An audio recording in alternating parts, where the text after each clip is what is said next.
people's test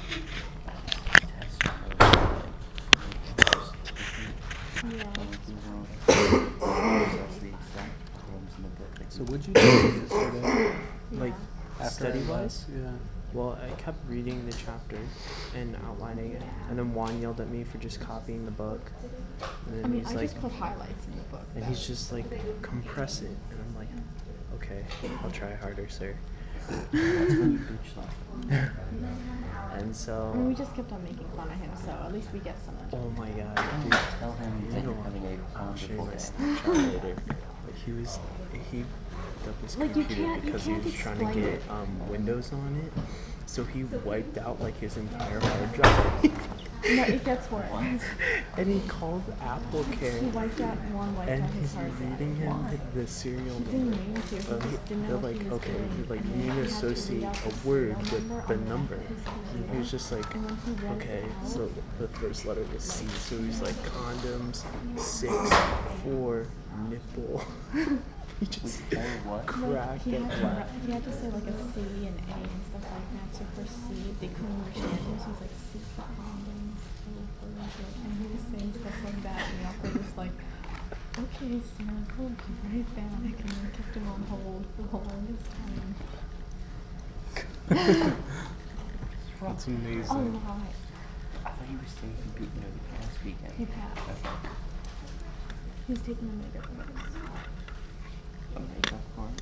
Mega. Oh, mega course. I thought you said mega. Yeah, one's in That's good. I mean, you know, to each his own. Yeah, you know, I didn't know you floated that way. me and Juan are taking a mega course. It's gonna be all mega later on. Oh, you showed it to Yeah, me? I was showing the second part. Wait, the ding dong or the other The one? ding dong. Oh. Okay.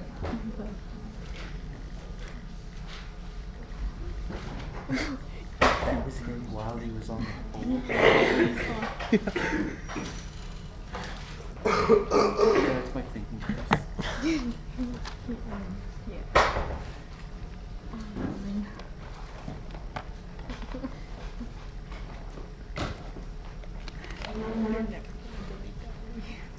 Well, it won't delete in a few hours because it'll install it for 24 hours. Officers look at the, lecture notes I posted yesterday, they include a couple of pages that we had, I think we finished yesterday. I hope that you will look at them and read them, I just mentioned briefly. What the subject of it was, recall that we had set out to investigate the workings of science by looking at gases, gas behavior, and trying to work it into the scheme, the triad science that I talked about. This led us to the interpretation of gas laws, these are simple gas laws, by creation of a rather marvelous device called kinetic electric field. And we showed that for the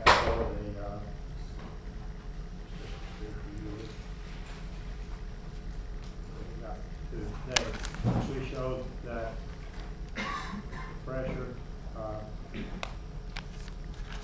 times the volume will model that for equal to 10 kT.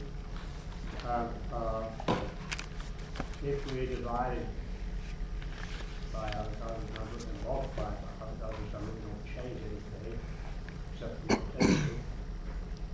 But this is the number of moles, and this is the gas law constant. And that's a good thing to keep in mind, that R is the gas law constant per mole on a molar basis. K, which is Boltzmann's constant, we haven't mentioned that yet.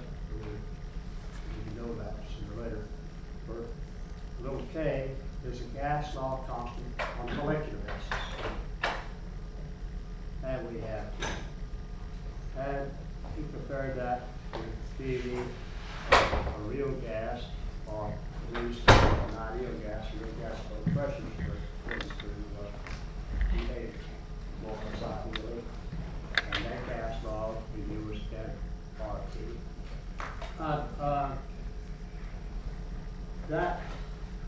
That should have been, for us, I think, a view from a not insignificant hill, if not a mountain. That's quite an achievement. 51 days later. So it should be a mountaintop experience for us. The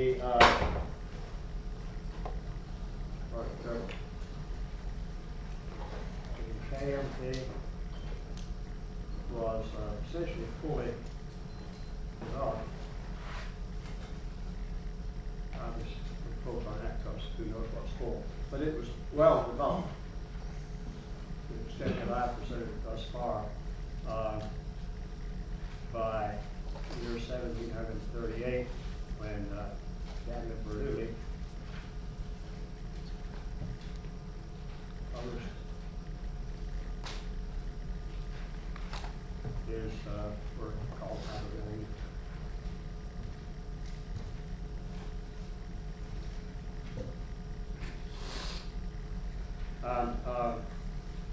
Surely it was a mountaintop experience for him, because he understood this and a lot more. There was a lot in that book, just one little chapter. Okay. But unfortunately, not for anybody else, because nobody paid attention to it. It had to be rediscovered in the 19th century. It's sad. But that's who we are.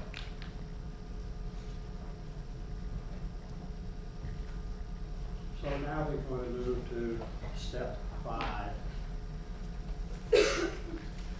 My was we had this triad. Step 5 is explore the implications and see where this leads in the science triad. So we talked about this and how there should be interplay between the results of these activities. And that's what we're going to explore now for kinetic vector theory. Implications of this theory. Specifically, we will consider these things. Oh, and by the way, let me say one other thing. I should say up front. Because in the past, I've had in this class from time to time, when I do just write the lecture out formally and present it to the students. And that's happened for this material and these implications. So I have a fully written, nice lecture, nice document. Everything I'm going to say in it today and more. So you really don't have to worry too much about note taking, because you're going to get this afternoon. It'll be posted at the time we got this class. And so just think of me here as paraphrasing some of these things and emphasizing some of these points in that lecture. So I say we focus mainly on the third triad question. As I told you we would do, we have a creative model, confirm its compatibility, more or less, as I've indicated, with experimental behavior, real gases. Now to explore some other uses of the theory. 2 avenues for doing this related seeking answers to these 2 questions. What other behaviors of model gases, what they be? We just calculated the pressure. What else can we determine their behavior? And then how does that compare to the observed behavior of real gases? Is there more that it can do, more that it can explain what we've said just by calculating the equation of state? And then this question, what other experimental behaviors, experimentally observed behaviors of matter, including gases, might be connected by theory to shed some light on interpretation? Those can explain other than just the some gas law. So we'll make short excursions along each of these avenues, and each trip will yield something to enrich the kinetic vector theory and our understanding of science, I hope. To keep track of these sorties, I cataloged them under Roman numerals in this lecture, and in this lecture that I will post. Oh.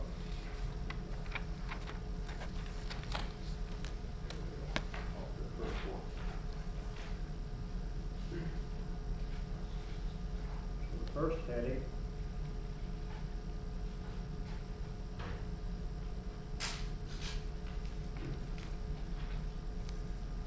is atomic theories.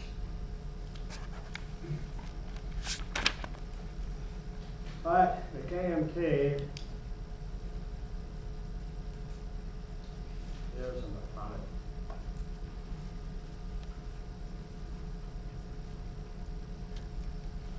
molecular theory. That is, in the sense that it assumes matter is made of particles, discrete particles, and not some continuous goo. It might be. As a matter of fact, we can explain everything we explain on the atomic theory with theories that assume just all smooth stuff, or at least continuous stuff. But that's another story. So it's important to connect with the KMT is an atomic molecular theory. Now, whether matter was atomic or not been debated for centuries. But this is a theory based on scientific evidence, as we have seen, and is the first one. But every chemistry textbook that you've ever seen, I've ever seen, celebrates the father of the atomic theory, and who is that? Anybody remember? Maybe you don't teach that anymore. They say everybody knows atoms. We don't have to point out who figured that out. That's a shame. No one's ever heard of an atomic theory? The name on it, yes. Bohr. Pardon? Bohr. Bohr? Yeah. Whoa, yeah, that's good. I met Niels Bohr once. It was a very inspiring moment. By then, we'd known about atoms for a long, long time. So, no, it wasn't Niels Bohr, but he did have something to say about atomic structure and the properties of matter covered by structure, and so that was important. Descartes. Who? Descartes?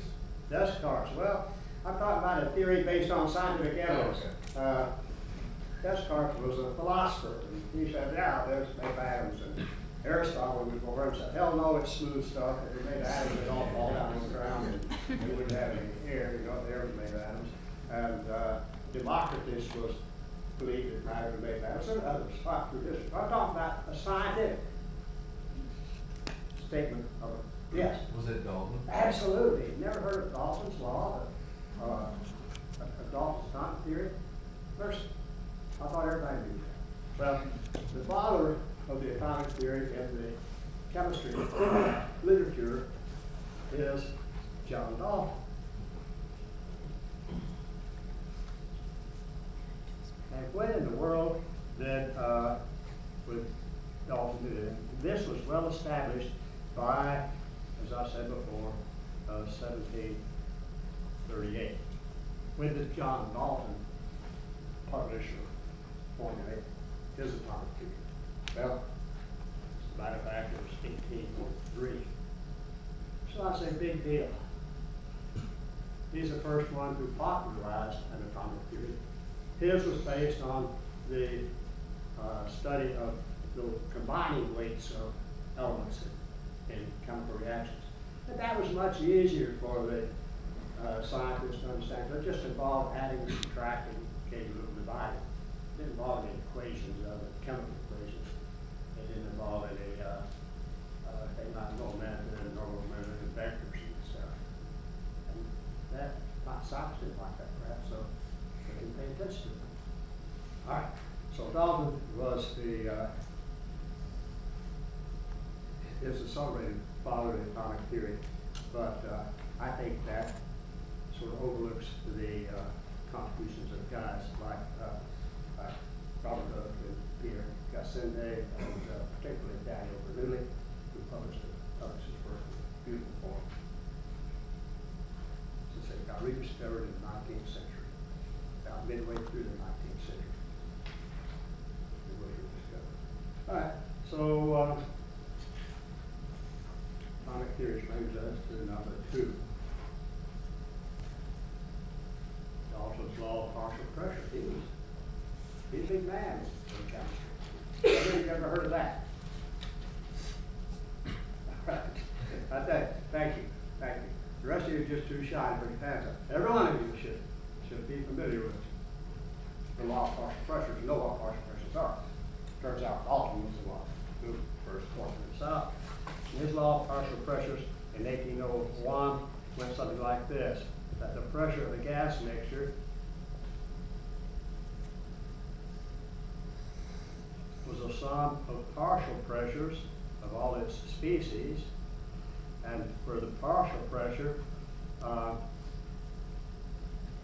is the mole fraction times the total pressure, xi is ni over the summation ni, and it's also capital Ni over the summation of capital Ni's. Why can we say that? Because if we divide this by Avogadro's number and this by Avogadro's number, we get that. So the molecule fraction and the mole fraction are the same. And this is Dalton's celebrated law of partial pressures. Well, let's see what the kinetic vector theory had to say about this. By at least 1738 and before, says that the pressure of a gas is then kT over the volume. That was the theoretical value that we got. And nowhere in this equation state does it mention what the mass of the molecules are. Just count. All gases, all model gases have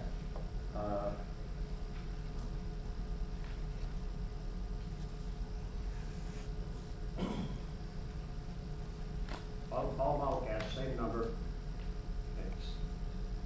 given temperature and volume, have the same pressure.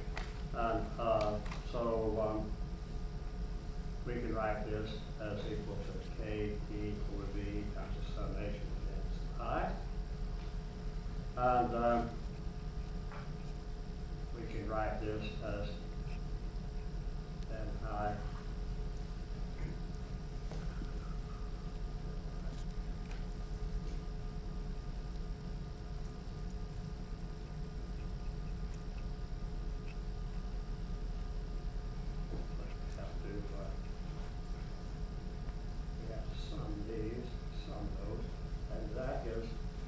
law. So Dalton's law of partial pressure is a natural consequence of the kinetic vector theory, and would have been there'd been no reason for Dalton to labor over that had he been aware of the kinetic vector theory, but he was blissfully unaware of it. Now we come to something that really irritates me and a little bit disturbs me about science. There's so much trivia in it. Now here in 1880, well after the kinetic vector theory was rediscovered and established and really beginning to roll, along comes Amagat with a law of partial volumes, and he says, well gosh, the volume of a mixture is the sum of its partial volumes, and the partial volume is the mole fraction times the total volume. Whoa!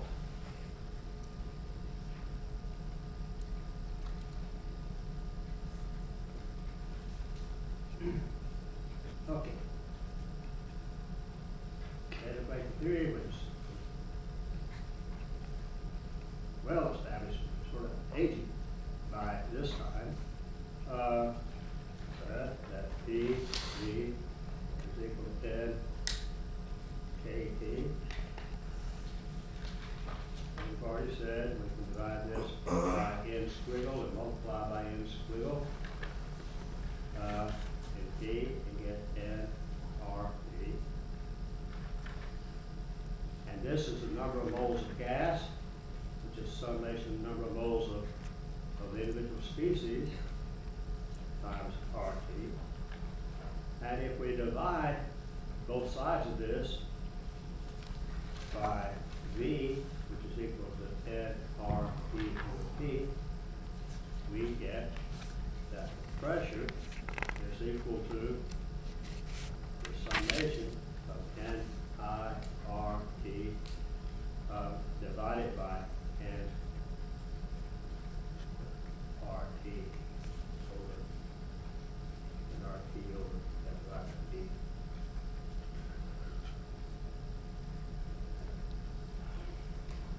Divided by V. All right.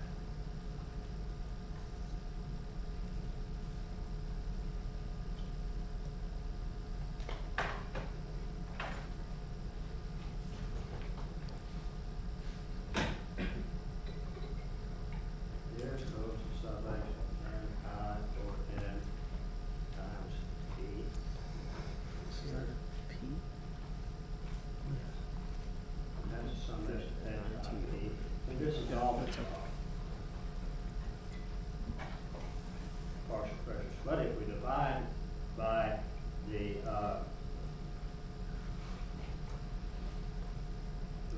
pressure instead of the volume, then we get that the volume is equal to summation Ni over N times the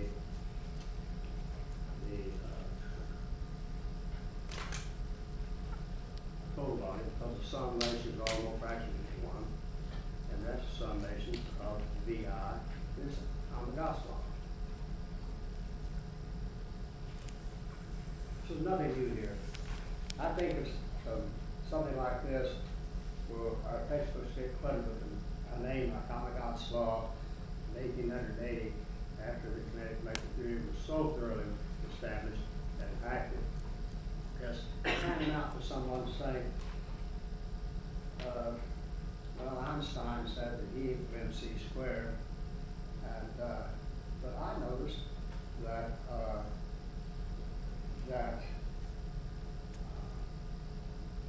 C is equal to E over M square root of that. So I call that my law. A lot of silly stuff like that. Is that a V or a P? Which one? Where you kind of, you wrote P, P. first and then you change it to All right, here we take them, divided by V. We divided PV is equal to NIRT by nRT over P. And we divide by V, which is that. So we divide by nRT over P. So this is definitely a P. That's definitely a P. It's all in the nice. So that was sort of a foolish waste, in my opinion. Now we come to number 4. Every student knows the number of molecules in moles. We learned that earlier. And knows the first scientist who figured that out. And who was it? Avogadro. Well, let's see. 1811, Avogadro had a hypothesis. Anybody ever hear of that?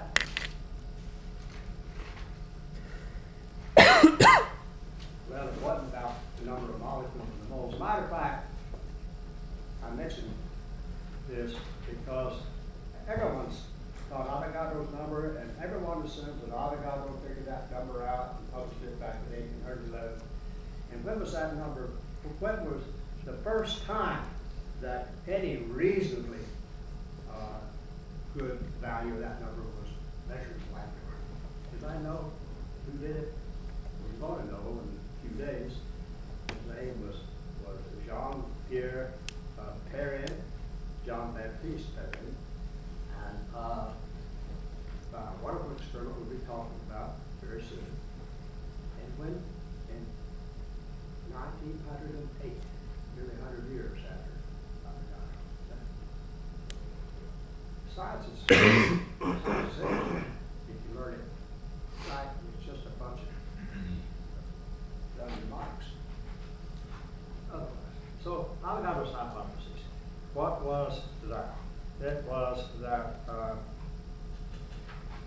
equal